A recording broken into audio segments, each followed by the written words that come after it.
keeps constantly growing up, and they go by many names based on where they're from. Boatmen, backswimmers, water bugs, Oryxidae, or as this image puts it, diving beetles, which technically is a different species than the others I mentioned. They're all colloquially referred to in the same ways, though. They look like a tiny silhouette of a small rowboat with oars sticking out, and really, they could fit this Pokemon into any region.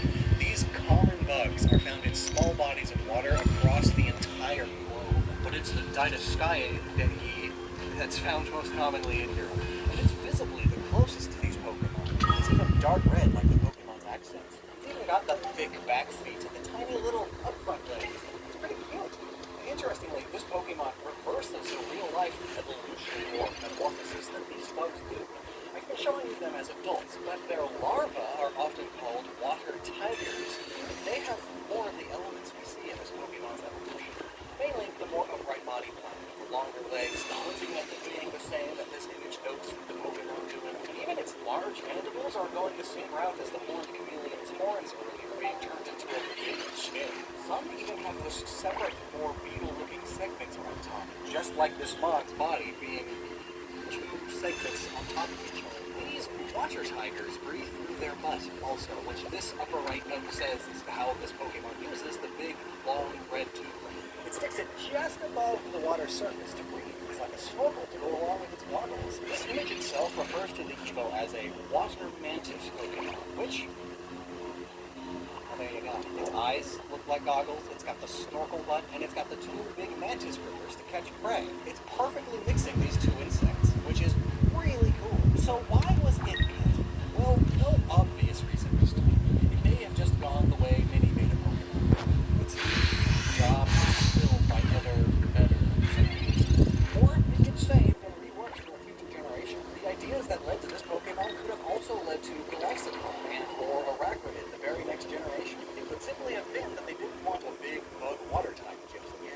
Next is this one. The only one without any text in its art, so we're completely on our own. But it looks like a tiny whale with a large, spiky, pointy rudder and a dish on top. Could just stab it into the ground and have it be a bird bath. Actually, here's an idea. X and Y also introduced Binacle and Barnacle. Barnacle Pokemon, which famously attach to boats, piers, sea turtles, whales. If it's small enough, which would also be a fun reverse of roles because whales are normally huge, I could definitely see it attaching to other water-type Pokemon. Sort of like what Remoraid does with Mantine, only it's actually attached. This was the generation that introduced Jolteon, one of the smallest Pokemon, and it's a tick that similarly attaches to Pokemon.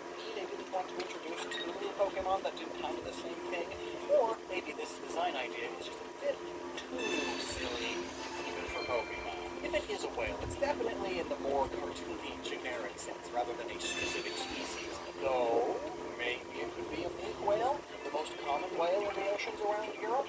They're on the smaller side for whales after all, and have particularly straight mouths. Even curious. What has me curious, though, is how much having a good mattress can improve my overall sleep quality and thus my quality of life. This video is sponsored by Helix Sleep, who wants to match you to a perfect mattress right now. How do you do it online, though? Well, here's my experience. 7 years ago, my wife and I took their easy online sleep quiz, which compiles the data of your sleep preferences and uses best to recommend a mattress or two.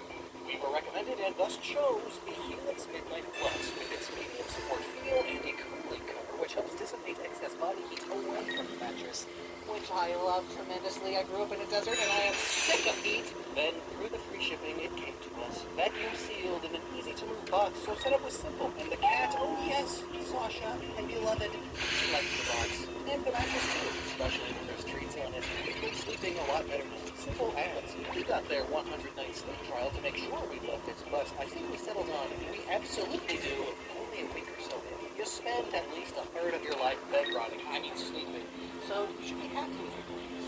Helix's 10-year warranty makes sure you're happy with it all decade long.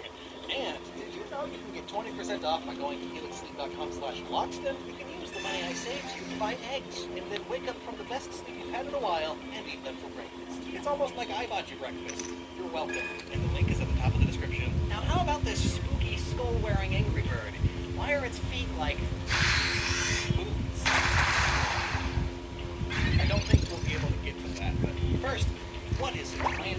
gut reaction was that it was a heavy metal-looking terror, especially given the smaller ones being shaped. And that would go along with its head kind of resembling a Stone Age axe. Those elements could still be in play, but actually they are stated to be cassowaries. The text says so.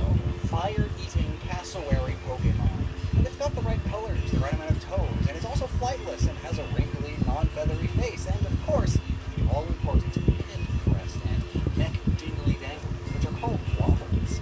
The text notes state that they eat fire itself and store it in those wattles. The big one's tail is used to fan flames to make them bigger before it eats it too. The evolved Pokemon most closely resembles the southern cassowary, which is the most common and thus most well-known cassowary. It is also the third tallest living bird. Along with being the second heaviest, the non-evolved one then could be a dwarf cassowary, or its very close extinct relative, the pygmy cassowary. It's so dead that the Pokemon have exposed skulls. It's noted that they like to hang out around campfires and bonfires. Perhaps they like to consume it when the people are done with it. Or, well, they're still using it, stealing the campfire like many birds do with food, not with fire. But actually, what do cassowaries even have to do with fire, let alone eating it? Well, I'll tell you, the Chinese